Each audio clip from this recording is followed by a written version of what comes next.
नमस्कार, मैं राकेश मोहन सिंह। आप देख रहे हैं नेक्स्ट 9 न्यूज़ का खास कार्यक्रम आज का सच। और दर्शकों, आपको आज का सच जो खास कार्यक्रम है ये इजराइल और हमास के वॉर के ऊपर केंद्रित है।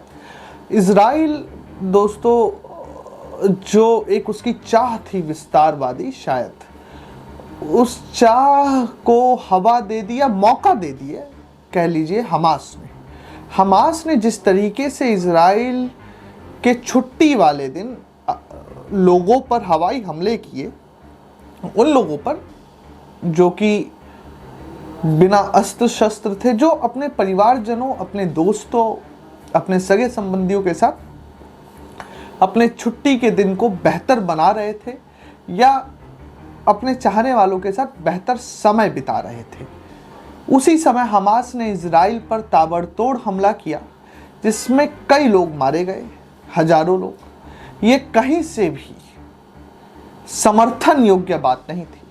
इसकी जितनी निंदा हो, इस पर जितना सख्त से सख्त एक्शन लिया जाता वो बेहतर था। लेकिन इजराइल को इसमें मौका दिख गया। इजराइल पर जो आपदा आई उसमें इजराइल ने अवसर ढूंढ लिया। उसके बाद इजराइल ने वॉर का ऐलान कर दिया। इजराइल के प्रधानमंत्री बेंजामिन नेतन्याहू ने बोला कि we are in the war. फिलिस्तीन के ऊपर इजराइल ने हमला शुरू किया। हालांकि यह हमला कथित रूप से गाजा पट्टी तक था, लेकिन धीरे धीरे इसका विस्तार हुआ और कई हिस्सों में बढ़ चुके फिलिस्तीन को फिर तोड़ने की कवायद शुरू की गई। इस कवायद में दर्शकों, कई मासूम मारे जा रहे थे, कई महिलाएं मारी जा रही थी, कई बुजुर्ग मारे जा रहे थे, कई निर्दोष लोग मारे जा रहे थे। इजराइल ने नरसंहार का ऐसा तांडव मचाया कि लोगों के मानवाधिकार उनसे छिन गए।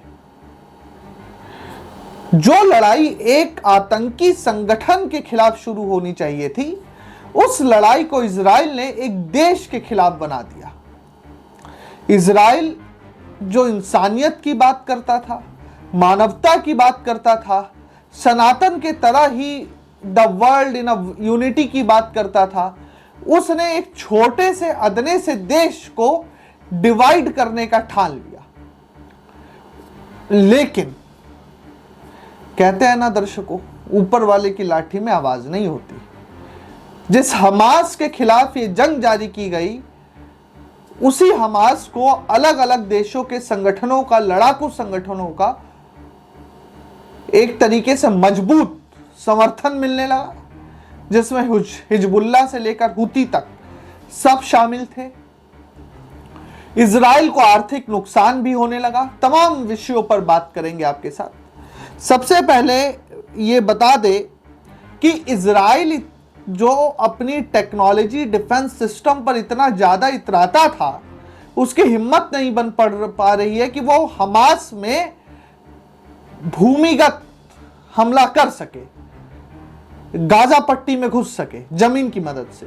क्योंकि हमास ने एक ऐसा जमीनी जाल बिछा रखा है कि इजराइल कदम रखेगा नहीं कि उसके टैंक, बख्तरबंद गाड़ियां, सैनिक सब काल के ग्रास में चले जाएंगे।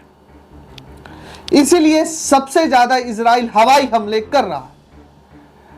आज युद्ध विराम खत्म हुआ। इजराइल ने फिर से गाजा पट्टी पर और हमास के खिलाफ मोर्चा खोल दिया।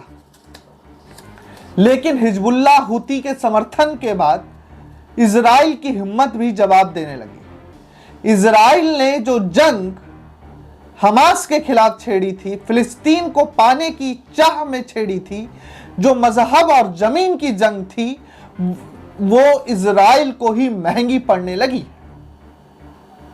जिस रूप में हिजबुल्लाह ने अटैक किया है और इजराइल के कई सैन्य बैरक तबाह हो गए, कई सैनिक बलिदान के घाट चढ़ गए, कई लोग मारे गए। अब इजराइल सोच रहा है शायद कि हमने ये जंग छेड़कर गलती तो नहीं कर दी। इजराइल को सिर्फ सैन्य नुकसान नहीं हो रहा। और एक और मैं आपको बात बता दूं, ईरान ऑब्जर्वर ने अब एक्स पर एक पोस्ट किया, IRGC के चीफ ने दावा किया, ईरान ऑब्जर्वर ने जो एक्स पर पोस्ट किया उसमें लिखा गया है कि IRGC के चीफ ने दावा किया है कि उनके पास पक्के आंकड़े मौजूद हैं कि उन्होंने अब तक इजराइल के 1600 टैंक, 372 बंदगारियां और सैकड़ों इजरायलियों को मार गिराया है।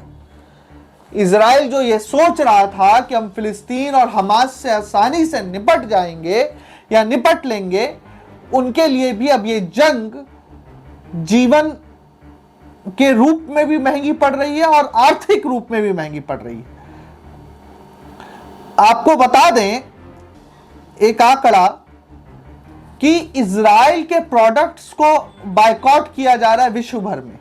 जो अमेरिका इजराइल को अभी तक कूटनीतिक समर्थन दे रहा था, न्यूयॉर्क से लेके वॉशिंगटन डीसी तक इजराइल के खिलाफ जन समर्थन जुड़ रहा है।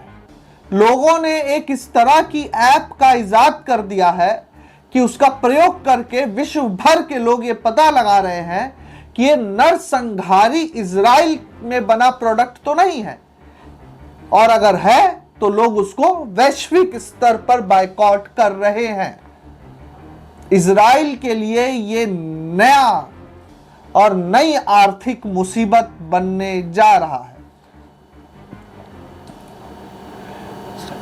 एक आंकड़ा मैं आपको बताता हूं, इजराइल ने जो ये जंग छेड़ी है हमास के खिलाफ, देखिए फिलिस्तीन के पास बचाने के लिए बहुत कुछ है नहीं, वह अपने अस्तित्व की लड़ाई लड़ रहा है, तो इजराइल अपने अहम की लड़ाई लड़ रहा है। अस्तित्व को बचाना एक मुख्य बिंदु हो सकता है, लेकिन अपने अहम को साबित करना यह दिखाता है कि आप इंसान को इंसान नहीं समझ रहे। लेकिन इस अहम की लड़ाई में, और इजराइल को अगर अपने इस अहम की लड़ाई को मुकाम तक पहुंचाना है, तो उसे लगभग 6.8 अरब डॉलर खर्च करना पड़ेगा। इस पूरे युद्ध के कारण इजराइल के कुल जीडीपी में 1.5% यानी 1.5% का सीधा जीडीपी घाटा होगा और देखने को मिल रहा, क्योंकि कई देशों ने इजराइल को आंशिक रूप से प्रतिबंधित कर दिया है, तो कई देशों ने इजराइल को पूर्ण रूप से प्रतिबंध कर दिया। विश्व भर में इजरायली रेस्टोरेंट्स का बहिष्कार हो रहा है, और उन रेस्टोरेंट या उन देशों के जुड़े रेस्टोरेंट और प्रोडक्ट्स का भी बहिष्कार हो रहा है जो मूल रूप से इजराइल को कहीं ना कहीं किसी ना किसी रूप में समर्थन दे रहे हैं।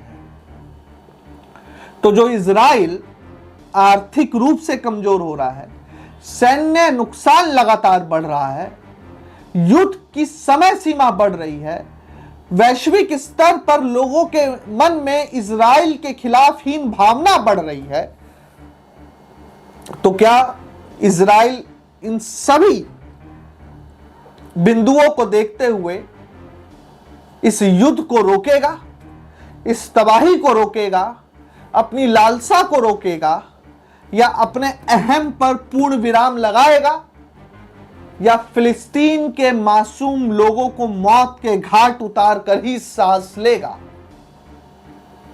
अब दर्शकों का क्या सोचना है इजराइल के इस पूरे एक्शन पर, हमें जरूर लिख भेजें। देश और दुनिया की तमाम खबरों के लिए देखते रहिए Next 9 न्यूज़ पॉलिटिकल बाइट। धन्यवाद।